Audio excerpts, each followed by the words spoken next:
کون سا عمل ہے؟ حدیث مصطفیٰ ہے، نبی اکرم صلی اللہ علیہ وسلم کا فرمان ہے کہ لوگوں، نوجوانوں، مردوں، عورتوں جتنے بھی ہیں والدین کی خدمت کرنا چاہتے ہیں، ایک خدمت کرنے کا انداز یہ بھی ہے، آپ کا کوئی پیسہ نہیں، کوئی زور نہیں، کوئی مشکل نہیں، کوئی بوجھ نہیں ہے، بڑا آسان سا عمل ہے، یہ آپ کر لیں، والدین کے نامہ اعمال کے اندر اضافہ ہوتا رہے گا عمل کا۔ کون سا عمل ہے؟ فرمایا کہ آپ نیک لوگوں کی مجلس کو اختیار کریں، نیک لوگ، علماء، طلباء، ایسے لوگوں کی مجلس کے اندر آپ بیٹھیں۔ اگر ہم ان کی مجلس کے اندر بیٹھیں گے والدین کو کیا ثواب ملے گا، والدین کو کیا فائدہ ہوگا؟ جی اگر نیک لوگوں کی مجلس کے اندر بیٹھیں گے، جمعے کے اندر بیٹھیں گے، پروگرام کے اندر شریک ہوں گے، آپ بیٹھیں گے، یہ عام مجلس ہو رہی ہے علماء کی، نیک لوگوں کی، اہل علم کی، جو دین کا علم رکھتے ہیں، ان کی مجلس ہو رہی ہے، آپ اس پہ بیٹھے ہیں۔ اللہ رب العالمین ایسی مجلس والوں کو 4 اعزاز عطا فرما دیتے ہیں، 4 قسم کے اعزاز دیتے ہیں، ان میں سے والدین کا بھی اعزاز ہے۔ اب سنیں، پہلا اعزاز یہ ہوتا ہے کہ اللہ تعالیٰ اس پوری مجلس والوں کے اوپر اپنی رحمت کو نازل فرما دیتے ہیں۔ دوسرا اعزاز یہ ہوتا ہے کہ فرشتے اس پوری مجلس والے لوگوں کو پروں کے اندر ڈھانپ لیتے ہیں۔ تیسرا اعزاز یہ ہوتا ہے کہ اللہ تعالیٰ اس پوری مجلس کے اوپر سکونت اور سکون اختیار کر دیتے ہیں، سکون کو اللہ تعالیٰ لاگو کر دیتے ہیں۔ چوتھا اور آخری اعزاز یہ ہوتا ہے کہ اللہ تعالیٰ جتنے بھی لوگ مجلس کے اندر موجود ہیں، اللہ تعالیٰ ان سارے لوگوں کا ذکر فرشتوں کی مجلس کے اندر کرتے ہیں۔ جتنے بھی لوگ ہیں کہ فلاں فلاں فلاں شخص بھی اس مجلس کے اندر موجود ہے، فلاں بھی اس مجلس کے اندر موجود ہے، ذہن کے اندر سوال پیدا ہوتا ہے۔ اسی مجلس کے اندر 5 یا 6 یا 3 لوگ ایک ہی نام کے بیٹھے ہیں تو اللہ تعالیٰ نام لے رہی ہے کہ عمر بھی اس مجلس کے اندر موجود ہے، عمر بھی موجود ہے، عمر بھی موجود ہے، پتہ نہیں کون سا عمر موجود ہے، لیکن اللہ تعالیٰ کیسے ذکر کرتے ہیں؟ ذکر یہ ہوتا ہے عمر بن فلاں موجود ہے، عمر بن فلاں موجود ہے، عمر بن فلاں موجود ہے۔ جب والدین کا نام آتا ہے تو عمر منفرد ہو جاتی ہے، الگ ہو جاتی ہے، جتنا بھی عمر موجود ہوتی ہے وہ سارے کے سارے اس کے اندر آ جاتے ہیں۔ اب یہاں بات کیا ہو رہی ہے؟ اللہ رب العالمین نے اس مجلس کو 4 اعزاز دیے ہیں۔ چوتھا یہ ہے کہ والدین قبر کے اندر دفن ہے، اللہ رب العالمین اس انسان کی وجہ سے، اس مرد اور نوجوان کی وجہ سے اللہ تعالیٰ اس کے والد کا ذکر فرشتوں کی مجلس کے اندر کر رہے ہیں۔ یہ ہے فائدہ، یہ ہے فضیلت۔ بچے نے عمل کیا ہے، اولاد نے عمل کیا، علماء کی مجلس کو اختیار کیا، اللہ رب العالمین اپنی زبان سے اور فرشتوں کی مجلس کے اندر ان کے والدین کا بھی ذکر کر رہے ہیں۔ کتنا بڑی اعزاز کی بات ہے۔ ہم ایسی ہی، لیکن ہماری مجلس کیسے ہوتی ہے آپ دیکھ لیں۔ علماء ہماری مجلس کے اندر ہوتے ہی نہیں ہے، ہم تو انہیں حقیر سمجھتے ہیں اور مجلس سے دور رکھتے ہیں۔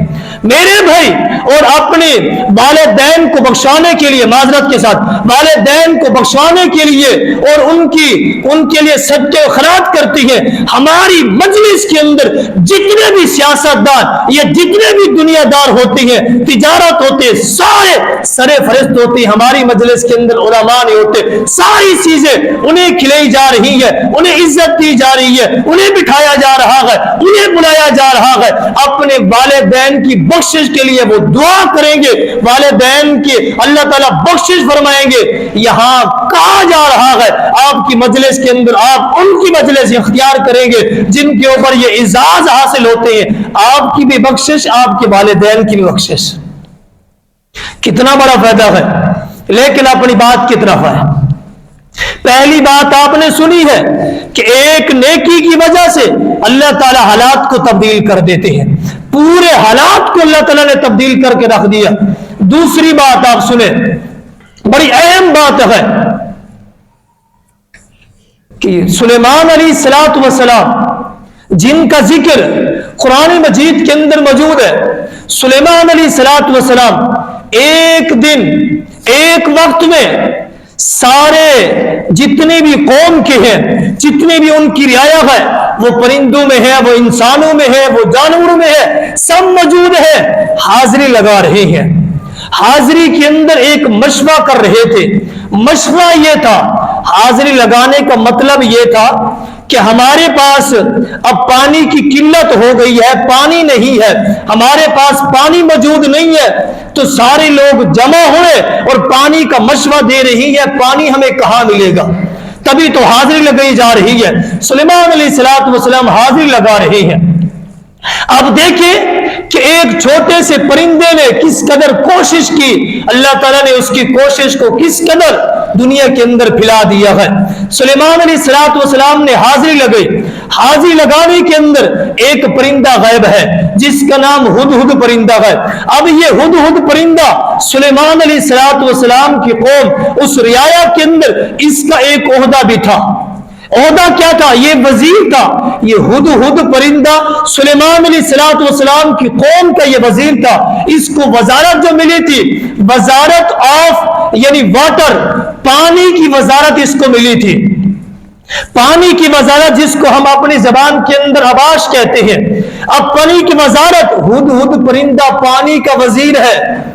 کیوں؟ یہ پتہ کر کے آتا تھا کہ پانی اب بڑا جگہ موجود ہے، اس جگہ موجود ہے، یہاں کم ہے، یہاں زیادہ ہے، اور یہی ایروگیشن کے ذریعے سے پتہ کر کے یہ آتا تھا۔ ہمارے ملک کے اندر بھی یہ آواش ایروگیشن، یہ بھی ایک محکمہ ہے، یہ شعبہ بھی ہے۔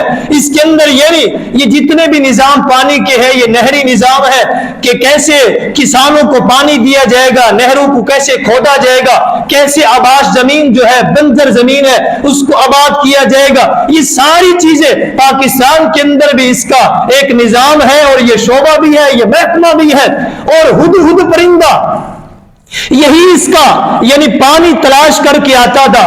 اب پانی کا مسئلہ بنا گیا اور ہدہد پرندہ حاضر ہی نہیں ہے۔ سلیمان علیہ السلام کو غصہ آیا، کہا پانی کا مسئلہ ہے، پانی نہیں مل رہا، اور جو وزیر ہے پانی کا جس کو ہم نے چیف بنایا ہوا ہے وہ موجود ہی نہیں ہے۔ اب جب آئے گا تو میں اسے ذبح کر دوں گا، میں اسے سزا دوں گا، ذبح کر دوں گا۔ ہدہد پرندہ جب آیا، آ کے سلیمان علیہ السلام کو یہ پیغام دیا۔ کیا پیغام دیتے ہیں؟ وجدتها وقومها يسجدون للشمس من دون اللہ۔ میں نے ایسی قوم کو پایا ہے جس کے اندر دو بڑی ہی خامیاں ہیں۔ اس کے اندر پہلی خامی یہ ہے کہ اس کی جو حکمران ہے وہ عورت ہے۔ دوسری ان کے اندر خامی یہ ہے کہ اللہ رب العالمین کو چھوڑ کے وہ سورج کی پوجا کرنے والے ہیں، سورج کو سجدہ کرنے والے ہیں۔ ایسی قوم کو میں دیکھ کے آیا ہوں۔ سلیمان علیہ السلام نے ان کی تحقیق کی، آیا کہ یہ ہدہد پرندہ سچ کہہ رہا ہے، یہ جھوٹ بول رہا ہے۔ تحقیق کرنے کے بعد بات سامنے آئی کہ ہدہد پرندہ سچ ہی کہہ رہا ہے۔ سلیمان علیہ السلام نے پھر خط لکھا، خط بھی اس ہدہد پرندے کو دیا، اور یہ پرندہ خط دے کے آیا ملکہ بلقیس کو۔ یہاں جو بات سمجھی جا رہی ہے وہ یہ ہے کہ یہ پرندہ ہے اللہ رب العالمین کے دین کی خاطر یہ نکلا ہے۔ اس پرندے کو سمجھ نہیں ہے، اس کو عقل نہیں ہے، شعور نہیں ہے کہ اللہ رب العالمین کی دین کی دعوت اور اللہ رب العالمین کو چھوڑ کے یہ غیروں کی عبادت کرنے والے یہ کیسی ہے۔ اور پرندے کو یہ بھی یقین نہیں ہے کہ میں بات جا کے سلیمان علیہ السلام سے کہوں گا، میری بات مانیں گے یا نہیں مانیں گے، اور یہ ملکہ بلقیس قبول اسلام کرے گی یا نہیں کرے گی، سلیمان علیہ السلام کی بات مانے گی یا نہیں مانے گی۔ کیسے بات شروع ہوئی اور کہاں یہ بات ختم ہوئی۔ ملکہ بلقیس پورا تخت اور پوری قوم آ کے سلیمان علیہ السلام کا دین اسلام قبول کر لیتی ہے۔ اب یہ ہدہد پرندے نے اپنے حصے کا کام کیا، اس نے کوشش کی، اور کوشش کتنا یہ رنگ لے آئی اور کتنا تبدیلی آئی۔ اللہ رب العالمین نے ہدہد پرندے کی کوشش کو بھی رہا نہیں چھوڑا۔ پرندے نے اپنا کام کیا، پرندے نے اپنا کام کیا۔ اللہ رب العالمین نے کیسے دل کے اندر یہ بات ڈالی اور ہدایت دی، اور یہ ساری ملکہ بلقیس اس کی پوری قوم مسلمان ہو گئی۔ دوسری بات، تیسری بات یہ ہے کہ انسان کام کر لے جتنا کر سکتا ہے دین اسلام کے لیے، پڑھ پڑھ سکتا ہے تو وہ پڑھے، لکھ سکتا ہے تو وہ لکھے، اگر اپنی آواز کو کسی تک پہنچا سکتا ہے تو وہ پہنچے، حکمران تک پہنچے تو اپنی آواز کو پہنچے، جس انداز میں دین اسلام کی وہ خدمت کر سکتا ہے تو وہ کرے، لوگوں کی خدمت کر سکتا ہے تو وہ کرے، چھوڑے نہیں، پیچھے نہیں ہٹے۔ اگر کسی کو وہ مشورہ دے سکتا ہے تو وہ مشورہ بھی دے۔ اللہ تعالیٰ ایسے لوگوں کے مشورے کی بھی عزت کرتے ہیں۔ چھوٹا سا مشورہ ہے، صرف زبان سے حرکت دینی ہے، زبان کو حرکت دے کے بولنا ہے، بتانا ہے۔ لوگوں نے ایک مشورہ دیا، اللہ تعالیٰ نے پورے حالات کو تبدیل کر دیا۔ بعض اوقات ایسے بھی ہوتا ہے کہ ایک مشورے کی وجہ سے، ایک رائے کی وجہ سے پورا حالات تبدیل ہو جاتا ہے، پوری کایا کی کایا اللہ تعالیٰ تبدیل کر دیتے ہیں، بدل دیتے ہیں۔ اس کی دو مثالیں سمجھے اور بات کو ختم کرتے ہیں۔ دو مشورے ایسی ہیں جو روح زمین کے اوپر دیے گئے صرف مشورہ ہے۔ ہمارے پاس بھی ہمارا تو حق ہے، اس امت کا حق ہے، وہ 6 حقوق میں سے جو بندے کے 6 حقوق ہیں، ان 6 میں سے ایک یہ بھی ہے وَإِذَا اسْتَنْصَحَكَ فَانصَحْهُ۔ اگر آپ سے کوئی مشورہ طلب کرتا ہے، آپ سے کوئی رائے پوچھتا ہے تو آپ کا حق بنتا ہے آپ اسے بہتر رائے دے، اسے بہتر مشورہ دے، اسے اچھی رائے سے اسے آگاہ کرے اور اس کے ساتھ اس کے تعاون کرے رائے کے اندر، یہ تو ہمارا حق بھی ہے۔ لیکن دو مثالیں ایسی ہیں، بڑی کمال کی مثالیں ہیں۔ ایک ہی مشورہ ہے، ایک ہی رائے ہے، ایک بندہ اٹھا، اس نے مشورہ دیا، اپنی رائے پیش کی اور پورے کا پورا حالات تبدیل ہو گیا۔ جنگ بدر ہے، اب جنگ بدر کے موقع میں آپ دیکھیں یہ پہلا معرکہ ہے جو مسلمان اور کفار کے درمیان ہونے جا رہا ہے، پہلا معرکہ ہے۔ نبی اکرم صلی اللہ علیہ وسلم کو پتہ چلا، ابو سفیان جب مسلمان نہیں ہوئے تھے، چند ایک لوگ 20-25 کے قریب یہ لوگ شام سے یہ تجارتی قافلہ لے کے آ رہے ہیں، آپ کو پتہ چلا، بتایا گیا اس تجارتی قافلے کے اندر اس وقت کا ایسا اسلحہ بھی موجود ہے جو مسلمانوں کے خلاف یہ استعمال کیا جائے گا۔ آپ نے چند صحابہ کرام کو لیا، اب اس قافلے کے راستے کو روکنے کے لیے جا رہے ہیں۔ جیسے ہی باہر نکلے، ابو سفیان کے قافلے کو پتہ چل گیا کہ مسلمانوں کو ہمارے آنے کا پتہ چلا ہے، مدینہ سے باہر آ کے ہمارے قافلے کو روکنا چاہتے ہیں۔ ابو سفیان اس وقت کا بڑا ہی یعنی دنا انسان، اور صحابی رسول بعد میں بڑے ہی دنا انسان تھے۔ کیا کرتے ہیں، جس راستے بھی آ رہے تھے اس راستے کو چھوڑ کے نیچے والا راستہ، سورۃ انفال کے اندر یہ پورا واقعہ درج ہے، نیچے کا راستہ اختیار کر کے